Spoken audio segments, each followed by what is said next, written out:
Jake Martinez wiped the grease from his hands as he finished repairing the water pump in the main workshop. The colony on Kepler 442b was small but growing, with 43 humans working hard to build a new life on this distant world. Jake had been the head engineer for 3 years now, ever since the first transport ship had dropped them off with enough supplies to last 2 seasons. They had made it work through determination and clever use of the planet's resources. The communication panel on his workbench started beeping with an urgent message tone he had never heard before. Jake pressed the receive button and watched as an official seal appeared on the screen. It was the mark of the Galactic Council, the governing body that controlled most of the known galaxy. His stomach dropped as he realized this could only mean trouble. The message began playing automatically. A tall, crystalline being with a voice like singing glass spoke directly to the camera. Attention all human settlements and colonies. By order of the Galactic Council Emergency Assembly, all metallic materials are hereby classified as restricted substances throughout Council space. Any species found in possession of, manufacturing with, or utilizing metal-based technology will face immediate relocation to the void sectors. Jake stared at the screen in disbelief. Every tool in his workshop was made of metal. The pipes that carried water throughout the colony were metal.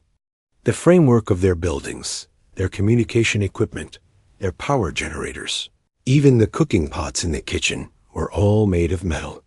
The crystalline being continued, speaking as if announcing something as simple as a weather report. This decree takes effect immediately. Council inspection teams are being dispatched to all known settlements to ensure compliance. Species that cannot adapt to non-metallic technology within 72 standard hours will be provided transport to designated survival zones in the outer rim. The Council has determined that metallic substances pose too great a risk for developing civilizations to handle safely. The message ended with coordinates for the nearest Council processing station and a reminder that resistance to inspection would result in immediate deportment. Jake sat in stunned silence, looking around his workshop at the dozens of metal tools that had kept the colony running. Without these tools, without their metal infrastructure, how could they possibly survive on an alien world? He ran outside to find Lisa Adams standing in the middle of the settlement's main street, holding a communication device and looking as shocked as he felt. Lisa worked as their xenobiologist and had been studying the planet's strange life forms. Since their arrival, other colonists were emerging from their buildings, all looking confused and frightened. Did everyone get that message? Jake called out. Several people nodded, while others pulled out their own communication devices to replay the announcement. Tony Fletcher, who managed their construction projects, shook his head in disbelief. They want us to give up all our metal tools and equipment, Tony said. That's everything we have. Our hammers, our saws, our pipes, our generators, everything. Helen Carter joined the growing crowd. As their medical officer, she immediately understood what this meant for their survival. All of our medical equipment is metal-based, she said quietly. The surgical tools, the diagnostic machines, even the simple instruments I use for basic checkups. Without those, I cannot provide proper medical care. Roy Jackson pushed through. The crowd, his security equipment jangling with each step. Every piece of his gear was metal, from his communication radio to his protective tools. This makes no sense, he said. Metal is the foundation of civilization. You cannot build advanced technology without it. Jake looked up at the sky, where he could already see the first signs of approaching ships. Small dots of light were growing larger as they moved toward the planet's surface. The Council enforcement teams were not wasting any time. How long do we have? Lisa asked, checking her communication device again. 72 hours, Jake replied. 3 days to somehow replace everything we have built here with non-metal alternatives. or they ship us off to some wasteland in the outer galaxy. The ships grew larger and more distinct as they approached. They were sleek, white vessels with smooth surfaces that seemed to flow like liquid. Jake had seen pictures of council ships before, but never imagined he would see them. Coming to destroy his home, the lead ship landed in the open area near the colony's main building. Its surface rippled and opened like a flower, revealing a group of insectoid beings in gleaming suits. These were the Collectors, the Council's enforcement arm. They moved in perfect coordination, like parts of a single mind sharing multiple bodies. One of the Collectors approached the gathered humans. It spoke through a small device that translated its clicking sounds into human speech. "We are here to retrieve all metallic substances from this settlement. You have been given adequate warning time to prepare for transition to sustainable living methods. Please direct us to your storage facilities." Jake stepped forward, trying to keep his voice steady. "This equipment is essential for our survival. Without our tools and machines, we cannot maintain our life support systems or produce food or provide medical care." The Collector's compound eyes reflected the afternoon sunlight as it turned its head toward Jake. "The Council has determined that your species lacks the maturity to handle metallic technology responsibly. This decision is final and non-negotiable. Please comply with the collection process." More Collectors spread out through the settlement, carrying scanning devices that beeped whenever they detected metal. They worked with frightening efficiency, marking every metal object with small adhesive tags. Jake watched helplessly as they tagged his workshop tools, the water pumps, the power cables, and even the metal cooking utensils in the kitchen. "You are removing the foundation of our entire civilization," Jake said to the lead Collector. "Without these tools, we will be reduced to living like primitives. Primitive living is preferable to the dangers posed by unrestricted metal usage," the Collector replied. "Your species will adapt or relocate. These are your only options." As the sun began to set on their first day under the metal ban, Jake gathered with the other colonists in the main building. Around them, everything metal had been tagged for removal. Their communication systems would be gone tomorrow. Their power generators would follow. Even the metal framework that held up their buildings would be stripped away. "We have a choice to make," Jake said to the group. "We can pack up and let them ship us off to some unknown world where we start over with nothing, or we can find a way to make this work." "How can we make this work?" Tony asked. "They are taking everything we need to survive." Jake looked out the window at the strange landscape of Kepler 442b. In the distance, he could see the boneyards where massive creatures left behind their skeletal remains. Closer to the settlement, luminescent slime creatures moved slowly through the twilight, leaving trails of glowing substance behind them. "We use what they do not ban," Jake said. "We use what this planet gives us freely." Jake woke before dawn on the second day and walked quietly through the settlement while most people still slept. The Collectors had worked through the night, systematically removing every piece of metal they could find. The water pumps were gone, leaving them dependent on manual water collection from the nearby stream. The power generators had been loaded onto their ships, plunging the colony into darkness, except for the pale glow of the planet's 2 moons. He made his way to the bone yards that stretched for miles beyond the settlement. These massive skeletal remains had always fascinated him, but now he studied them with desperate purpose. The bones belonged to creatures called Titan crawlers, enormous beings that shed their entire skeleton every few years as they grew. Discarded bones were harder than any metal Jake had ever worked with, yet they were completely organic. Lisa Adams found him there as the first sun began to rise. She carried a small collection bag and a basic measuring tool, one of the few non-metal instruments the Collectors had left behind. "I have been thinking about your idea all night," she said.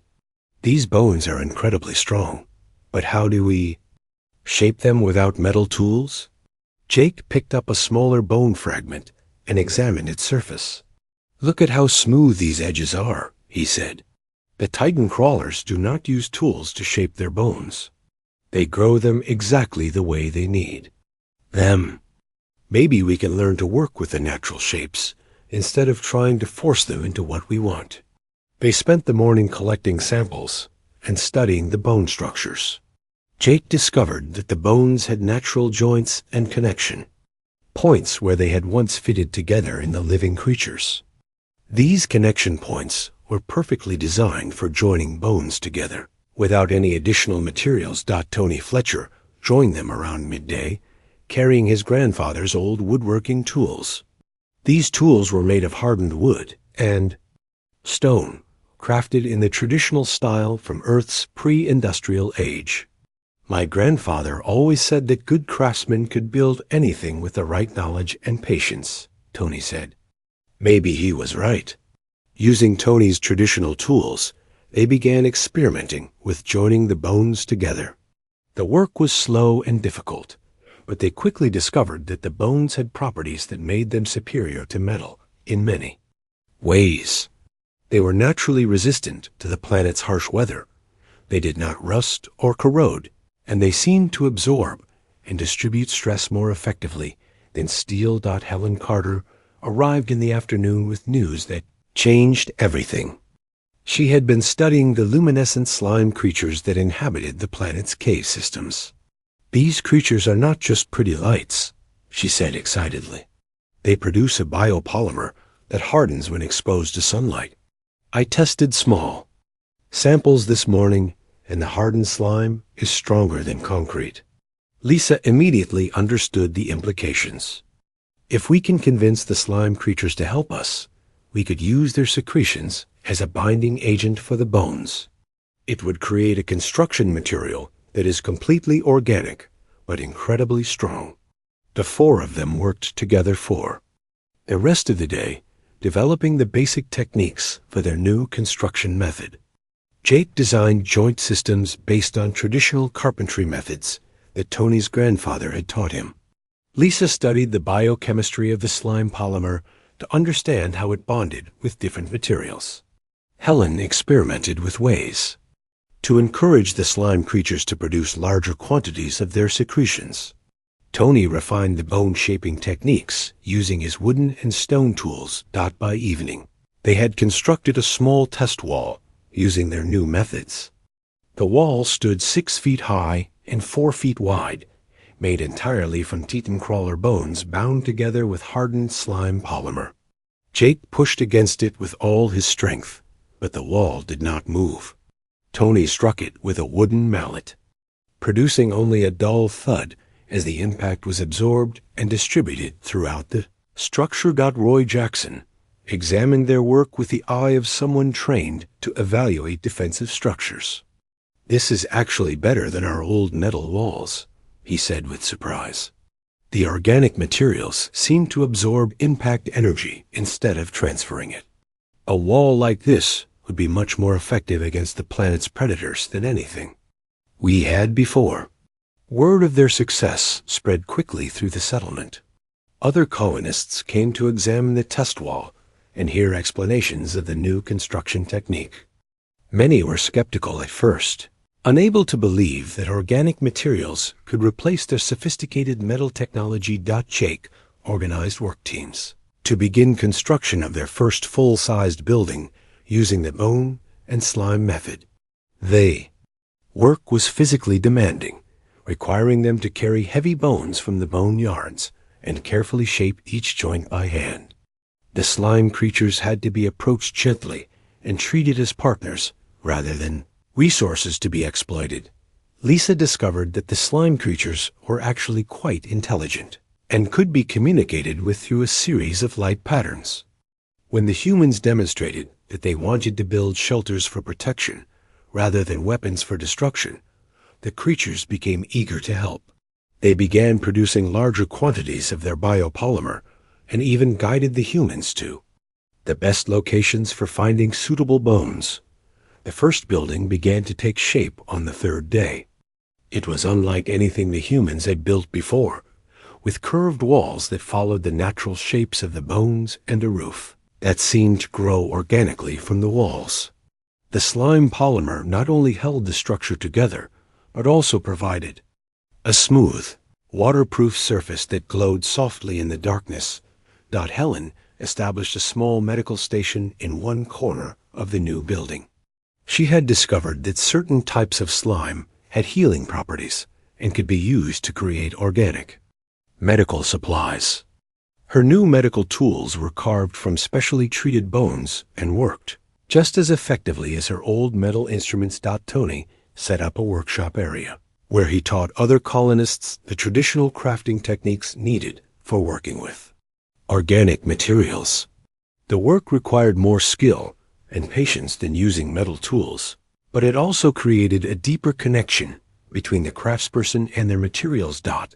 As the sun set on their second day under the metal ban, Jake stood inside their first completed organic building. The walls breathed gently, actually filtering the air and maintaining a comfortable temperature without any mechanical systems. The slime coating on the surfaces responded to touch, providing light where needed and remaining dim in areas meant for rest. The collectors continued their work outside, loading the last of the metal equipment onto their ships. But Jake no longer felt the despair that had gripped him when they first arrived.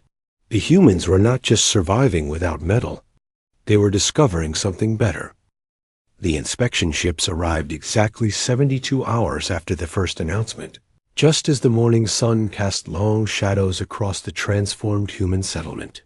Jake stood outside the main organic building they had completed, watching as 3 sleek council vessels descended from the sky. He felt nervous but determined, knowing that everything they had worked for in the past 3 days would now be tested. The lead ship landed in the same spot where the collectors had first touched down. Its surface rippled and opened, revealing a group of beings unlike any Jake had seen before. These were the official council inspectors, led by a tall crystalline creature whose body caught and reflected light in dazzling patterns. Behind the crystal being came 2 floating gas-like entities that seemed to shimmer between solid and vapor states. The crystalline leader approached Jake with movements that created musical tones with each step. When it spoke, its voice sounded like wind chimes in a gentle breeze.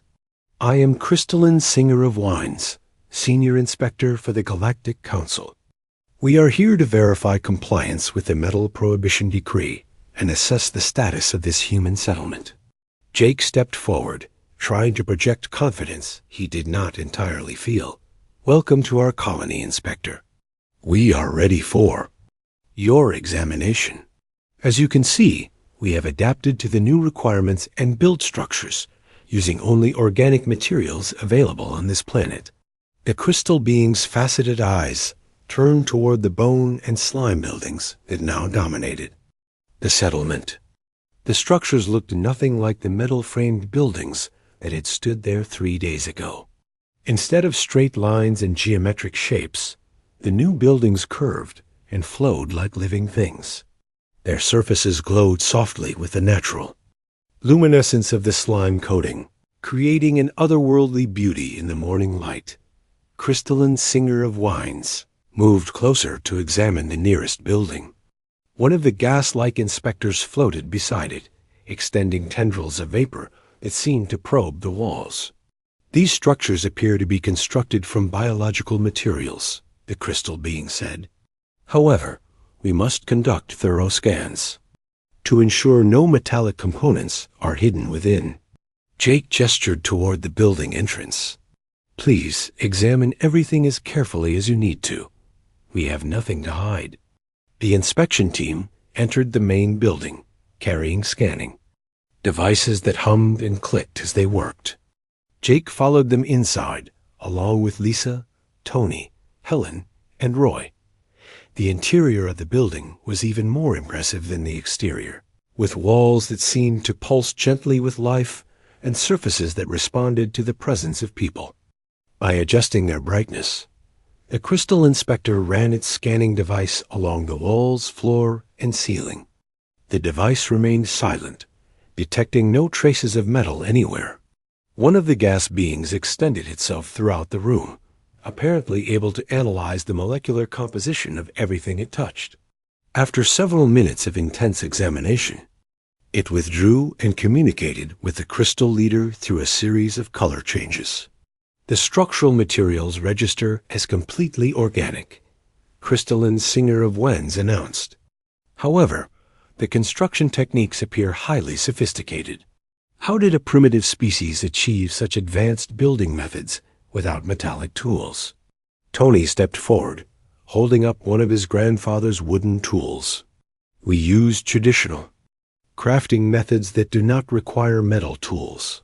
These techniques have been used by humans for thousands of years before we ever discovered advanced metallurgy.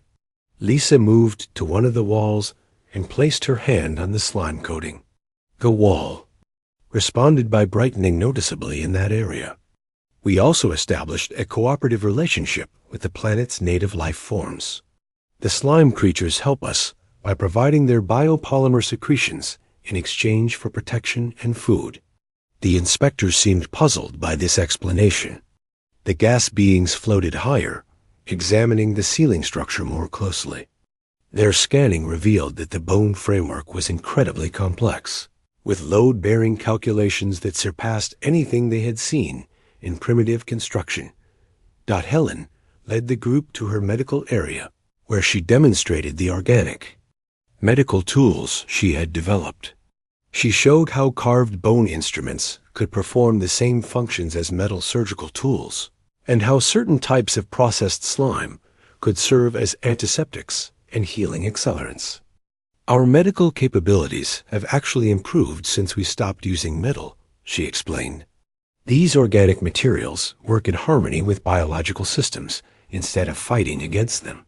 Roy guided the inspectors to the settlement's defensive perimeter, where sharpened bone stakes and slime-based traps created an effective barrier against the planet's predators.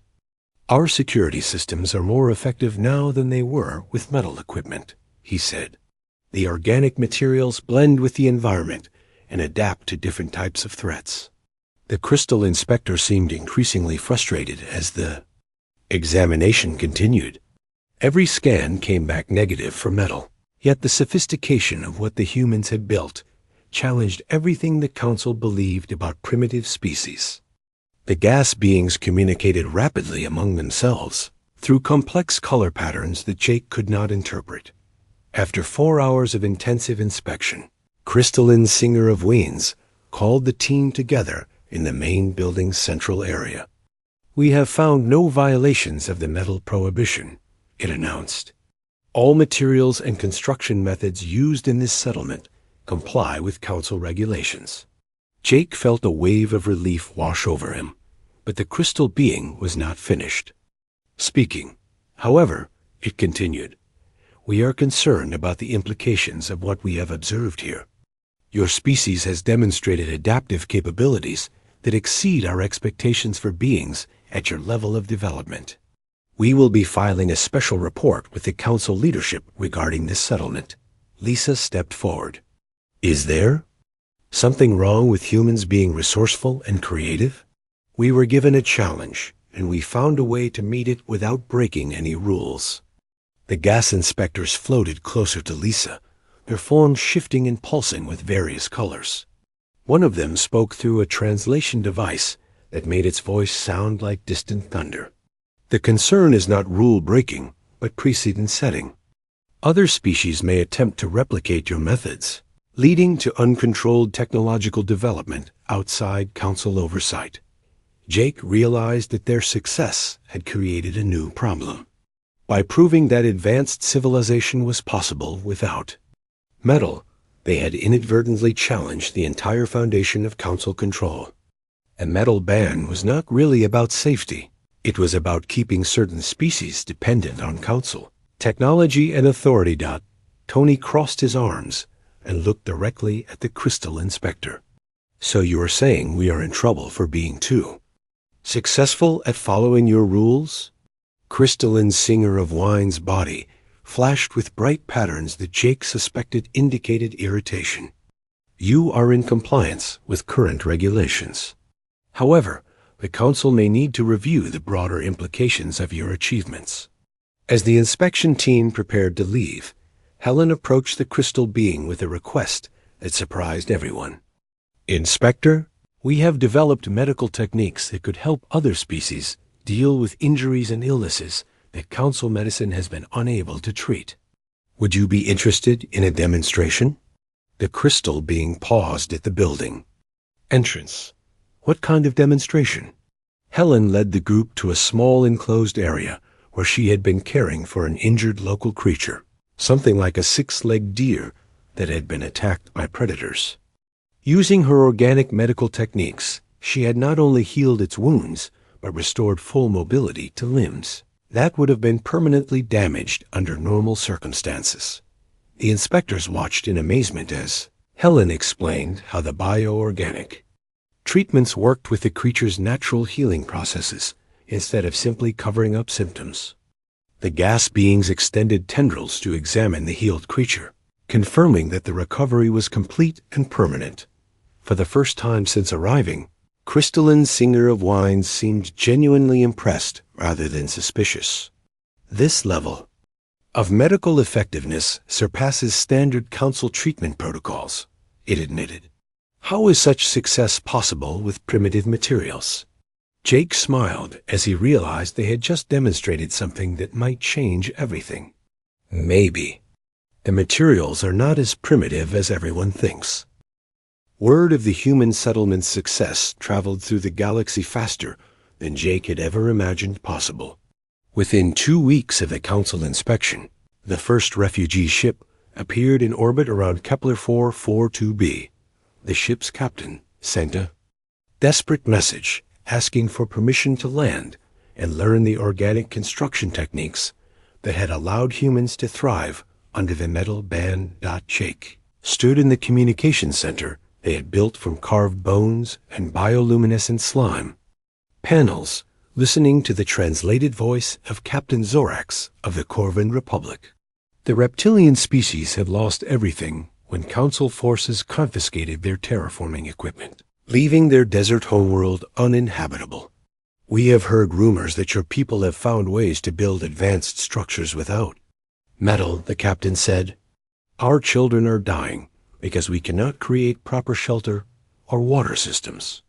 Please, we beg for your help. Lisa worked beside Jake, monitoring the communication systems they had grown rather than built. The slime creatures had formed living networks that could carry information across vast distances, creating a communication system more sophisticated than anything the Council used. There are 7 more ships requesting landing permission, she reported. Species I have never heard of, all claiming they need our help to survive under the metal ban. Jake looked out through the transparent bone windows at their thriving settlement. In just 2 weeks, they had expanded their organic architecture to include workshops, storage facilities, and even recreational areas. The buildings seemed to grow naturally from the landscape, their curved walls and flowing designs, creating a harmony with the planet's environment that their old metal structures had never achieved. Tell them they can land, Jake decided. We will share what we have learned. The first Corvan shuttle touched down that afternoon, carrying 23 reptilian beings whose scales had lost their natural shine from malnutrition and stress. Captain Zorax emerged first, a tall creature with golden scales and intelligent amber eyes. Behind him came engineers, doctors, and craftspeople, all eager to learn survival techniques their own civilization had never developed. Tony immediately began working with the Corvan engineers, showing them how to identify suitable bones and how to shape them using traditional hand tools. The reptilians were natural craftspeople, their clawed hands perfect for the delicate work of joining organic materials. Within hours, they were experimenting with bone structures, adapted to their own architectural preferences. Helen discovered that Corvan biology was compatible with many of the healing slimes she had been cultivating. The reptilians had brought sick children whose conditions had been considered untreatable by Council medical technology. Using bioorganic treatments that worked with reptilian physiology, Helen was able to help them recover completely. The grateful parents wept as they watched their children playing healthy games for the first time in months. The next ship to arrive carried Aquarians, a species of amphibious beings whose underwater cities had been dismantled by Council enforcement teams.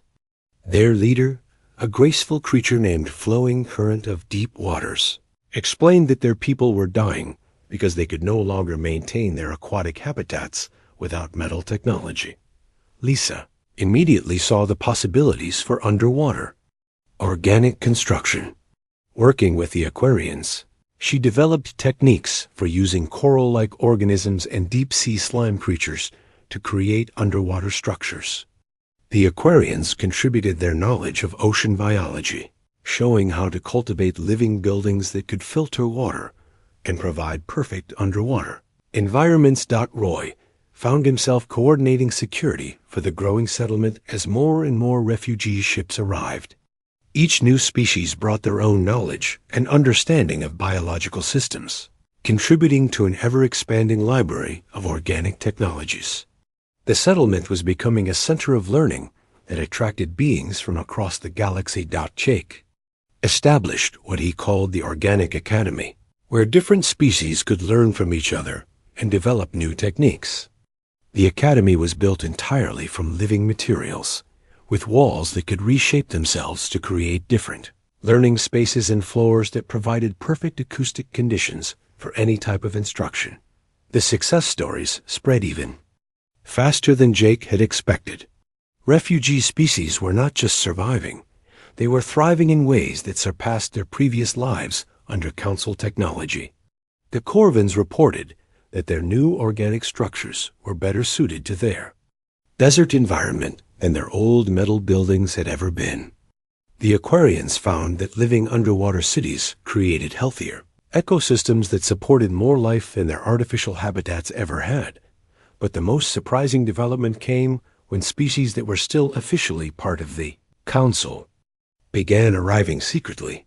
A group of young Zephyrians landed one night, claiming they were conducting unauthorized research into alternative construction methods. They had heard about the organic techniques and wanted to learn them for their own homeworld. Lisa was amazed to discover that crystalline beings like the Zephyrians could actually interface directly with living building materials. Their natural ability to resonate with crystal structures extended to the mineral components found in many organic materials.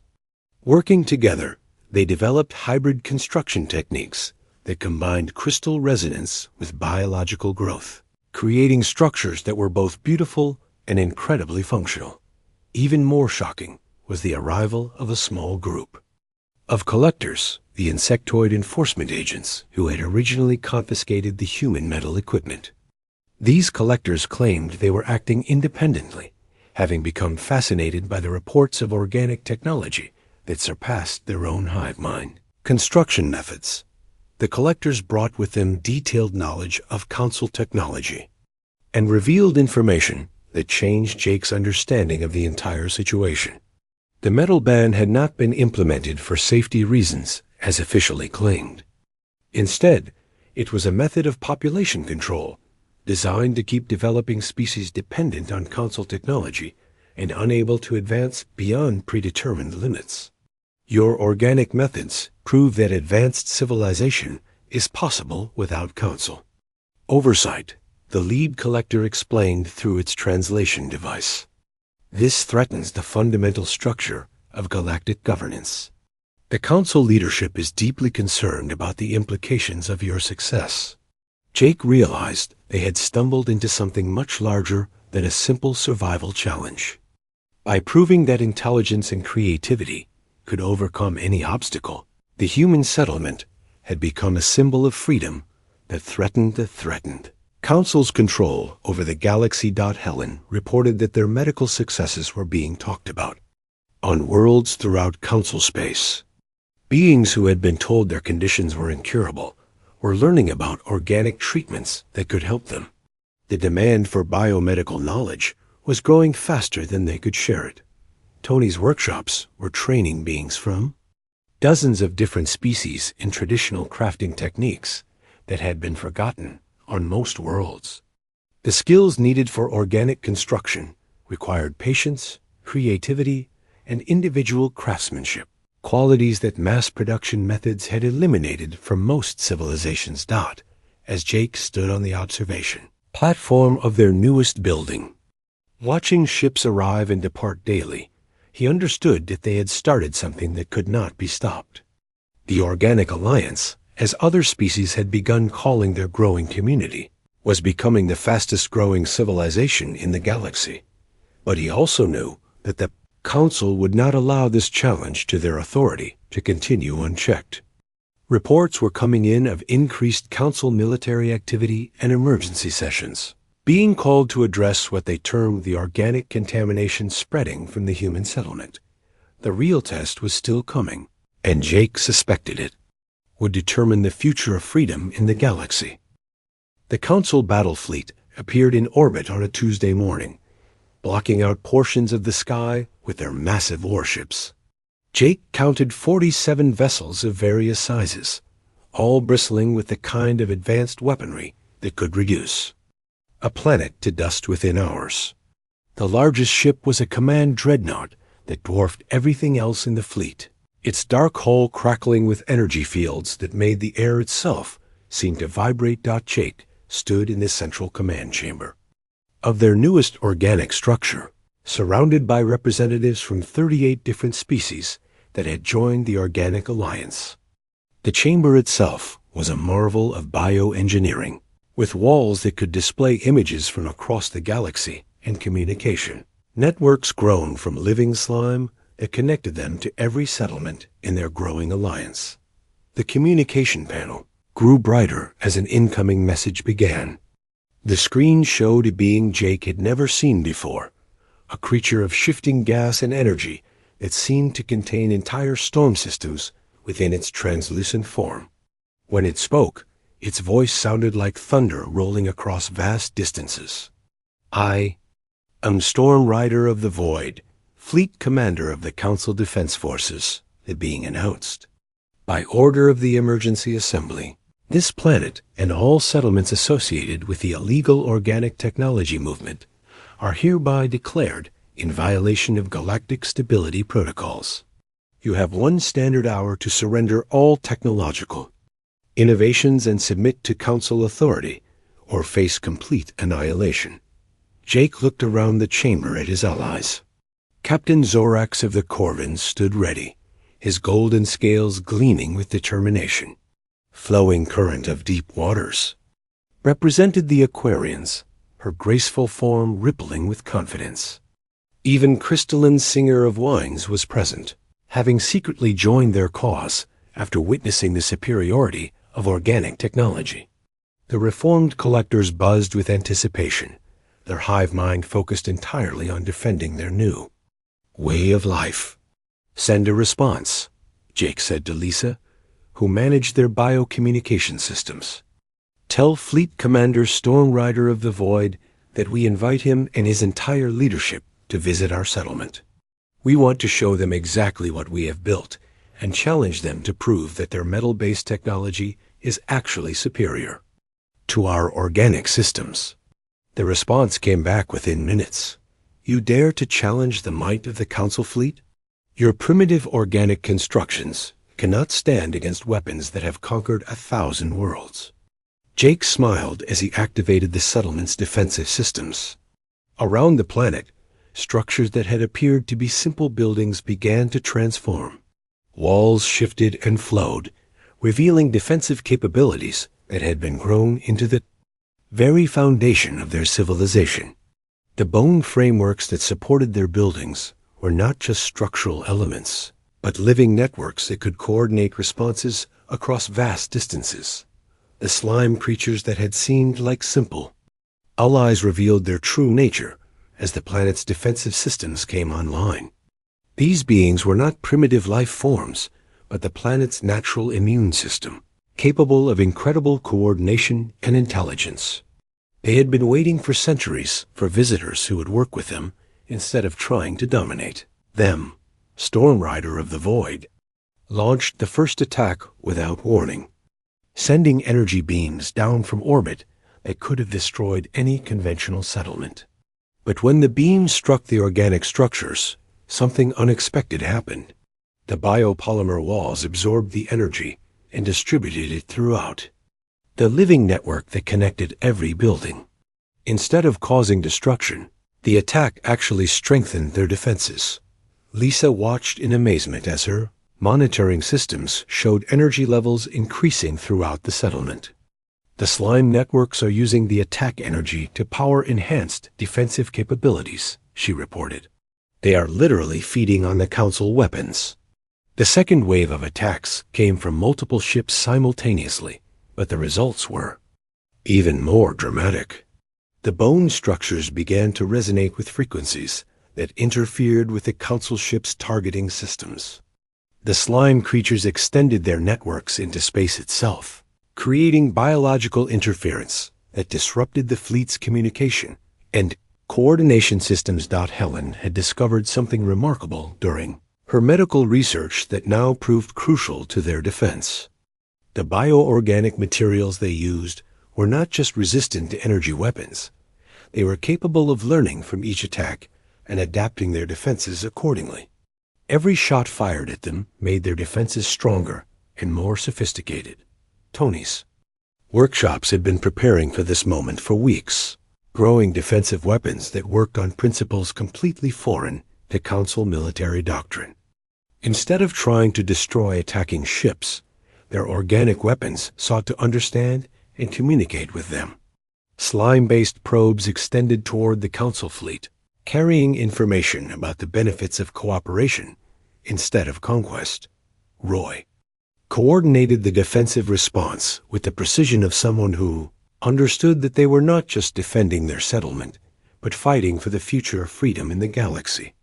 The organic defensive systems he had developed were more sophisticated than anything the Council had encountered because they were based on cooperation rather than domination. The turning point came when Helen's medical probes reached the Council ships and began healing injured crew members who had been wounded in previous battles. Her bioorganic medical systems could repair damage that Council medicine had declared permanent, using techniques that worked with alien biology rather than against it. Word spread quickly through the fleet that the humans were offering healing. Instead of harmed, Storm Rider of the Void found his own ship being infiltrated not by weapons, but by beneficial organisms that were improving his crew's health and enhancing his ship's performance. The slime networks were demonstrating that cooperation produced better results than conflict, showing the Council forces possibilities they had never imagined. The final demonstration came when Jake invited the entire fleet leadership to land and see their civilization in person. What they found was not a primitive settlement cowering before superior technology, but a thriving community that had solved problems the Council had never even recognized existed. The organic buildings were not just shelters, but living systems that enhanced the lives of everyone who lived in them. The biocommunication networks provided faster and more reliable information transfer than any Council technology. The medical systems could treat conditions that Council doctors had given up on. The defensive systems protected without destroying, making conflict unnecessary rather than just winning it. Storm Rider of the Void stood in the central chamber, his gaseous form flickering with what Jake had learned to recognize as amazement. Your organic technology surpasses our most advanced systems in every measurable category, he admitted. How is this possible? Jake gestured toward the walls that pulsed gently with life around them. Because we learned to work with nature instead of trying to control it.